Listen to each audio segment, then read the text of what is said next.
안녕하세요. 뉴스반장입니다. 자신이 만든 바른미래당을 탈당한 안철수 전 의원이 네 번째 신당 창당을 공식 선언했습니다. 안철수 전 의원은 오늘 신당 창당 발표를 통해 작지만 유능한 정당, 이념에 집착하지 않고 실제 문제를 해결하는 실용적 중도 정당을 만들겠다고 밝혔습니다. 또 정당 규모나 국고 지원을 축소하는 정당법 개정에 앞장서는 동시에 일하는 국회를 위해 장외 집회와 장외 투쟁은 하지 않고 의원이 불출석하면 세비를 삭감하는 방안까지 검토하겠다고 설명했습니다. 다만 신당의 명칭이나 구체적인 창당 일정에 대해서는 내일 신당 추진위원회를 꾸린 뒤 밝히기로 했습니다. 마침내 정당 분쇄기 안철수가 네 번째 신당 창당을 선언했습니다. 보통 3수 정도를 하면 그래도 서울에 있는 웬만한 대학에는 다 진학하는데요. 이분은 3수를 해도 직업훈련소밖에는 못 가니 참으로 답답할 따름입니다. 또 어떤 방식으로 당을 만들고 말아먹는지, 그리고 그 시간이 얼마나 걸리는지가 관전 포인트가 될 듯한데요. 이분은 가끔 정치의 염증을 느낄 때쯤 한 번씩 이렇게 큰 재미를 빵빵 터뜨려 주시죠. 그래도 정쟁이 난무하고 각박한 정치판에 페이소스와 카타르시스를 선사하는 안철수는 어쩌면 우리에게 꼭 필요한 존재일 수도 있습니다. 이런 좌충우돌 캐릭터가 주는 꿀잼이 또 다른 즐거움이 되고 있는 거죠. 바른미래당을 탈당한 안철수 전 의원이 2일 본격적인 신당 창당을 선언했습니다. 낡은 이념과 진영에 갇혀있는 정치 패러다임을 바꾸고 일하지 않으면 버틸 수 없는 국회를 만들겠다는 비전도 제시했는데요. 안 전 의원은 이날 국회의원 회관에서 안철수의 신당 비전 발표 기자 간담회를 열고 이번에 만들려는 신당은 다른 정당들과 같은 또 하나의 정당이 절대 아니다라고 강조하며 이념과 진영 정치를 극복하고 기존 정당과 완전 다른 정당을 만들어 무책임한 정치를 퇴출하겠다고 밝혔습니다. 그는 망국적 이념과 진영 정치가 지속하면서 사회적 가치도 무너지고 헌정 질서 자체도 거부당하고 있는 가짜 민주주의 정부라고 현 정부를 비판하는 한편 반으로 나뉘어 급좌회전, 급우회전을 하느라 거꾸로 과거로 가고 있다고 싸잡아 질책했는데요. 새 정당이 비전으로 내세운 것은 탈이념, 탈진영, 탈지역을 포함한 실용적 중도라고 설명했습니다. 이 실용적 중도 정당이란 개념이 모호하다는 일각의 비판에 대해서는 안 전 의원은 그야말로 무식하거나 기득권 정치를 보호하려는 궤변에 불과하다고 일갈했는데요. 옛날 이념에 사로잡혀 고집하는 게 아니라 현 시점에서 최선의 해결 방법을 찾아 실행에 이르는 것이 실용 중도의 모습이라고 설명한 그는 워낙 뿌리 깊은 양극단 정치 세력에서 끊임없이 공격이 들어온다며 투쟁하는 중도, 올바른 길을 가기 위해 투쟁하는 수밖에 없다고 각오를 다지기도 했습니다. 다만 장외 투쟁은 없다. 여당의 폭주를 저지하고 강력화돼 합리적인 야당 모델을 제시하겠다는 것이 목표라고 주장했는데요. 그는 일 안 하고는 못 배기는 국회를 만들겠다.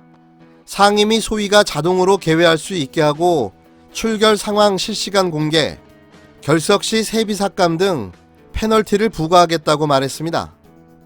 신당 국회의원들은 장외 투쟁에 참여하기보다 국회 내에서 투쟁하는 그런 정당을 만들고자 한다는 얘기인 거죠.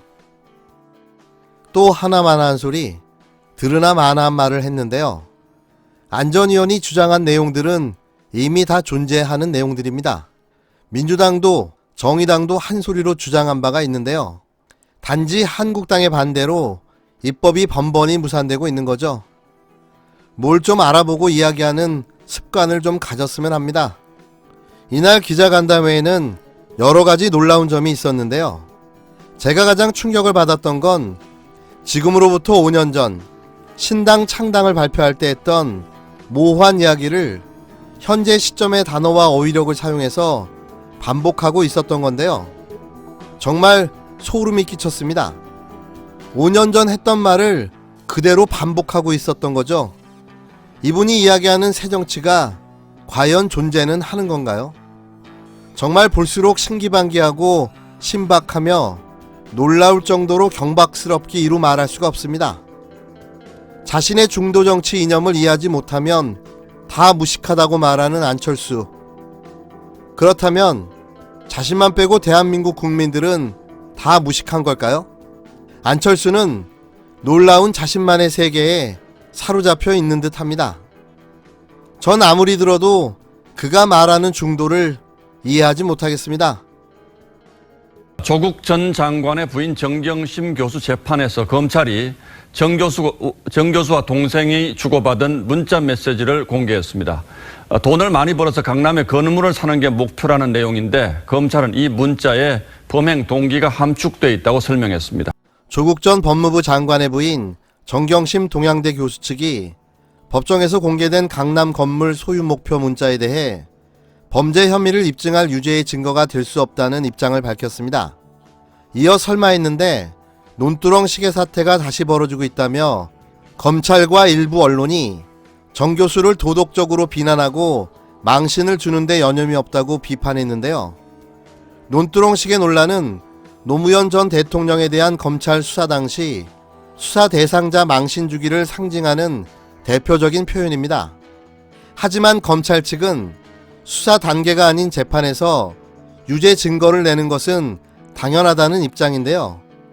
정 교수의 변호를 맡은 김칠준 변호사는 2일 정 교수가 공판에서 중요한 쟁점이 많았음에도 언론은 검찰이 제시한 정 교수가 2017년 7월 동생에게 보낸 강남 건물 소유 목표 문자를 집중 부각해 보도했다고 밝혔습니다. 조 전 장관이 민정수석으로 임명된 뒤 정 교수가 내 목표는 강남에 건물을 사는 것이라고 동생에게 말한 사실이 재판에 공개된 것을 두고 비판한 건데요. 지난달 31일 서울중앙지법 형사합의 25부 부장 송인권의 심리로 열린 정 교수의 두 번째 공판 기일에서 검찰은 정 교수가 동생에게 내 목표는 강남에 건물을 사는 것, 나 따라다녀봐, 길게 보고 앞으로 10년 벌어서 애들 독립시키고 남은 세월 잘 살고 싶다 등의 내용이 담긴 문자 메시지를 공개했습니다. 이 문자 메시지는 조 전 장관이 민정수석에 임명된 이후인 2017년 7월 7일 전송됐는데요. 검찰은 이 메시지를 두고 각종 금융범죄를 실행하게 된 결정적 동기라고 주장한 겁니다.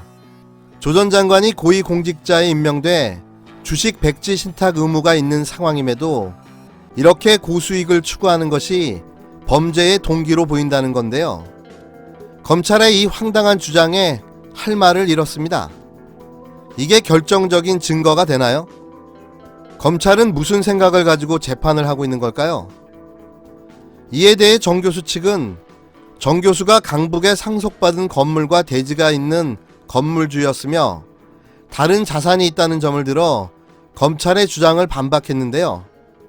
대출이나 전세를 끼는 등의 방법을 통해 동생과 공동으로 강남의 건물을 구매할 여력이 있었던 정 교수가 구매 의사를 갖는 것은 법적으로나 도덕적으로 비난을 받을 대상이 아니라는 겁니다. 또 정 교수 측은 이러한 의무가 표기된 문자가 현재 진행되는 사모펀드 관련 범죄 혐의를 입증하는 유죄 증거가 될 수도 없다라고 주장했는데요. 이에 대해 검찰 관계자는 재판 과정에서 범죄를 입증하는 다양한 증거가 제시되는 건 당연하다며 수사 단계에서 피의사실 공표가 제한돼 향후 재판에서 더 많은 증거가 나올 것이라고 밝혔습니다. 검찰의 이런 작태는 제2의 논두렁 사건과 다름없습니다. 정 교수를 모욕하고 망신을 주기 위해 고의적으로 문자를 공개한 걸로 보여지는데요. 합리적 근거와 논리로는 정 교수에 대한 범죄 사실을 입증할 수 없기 때문인 거죠.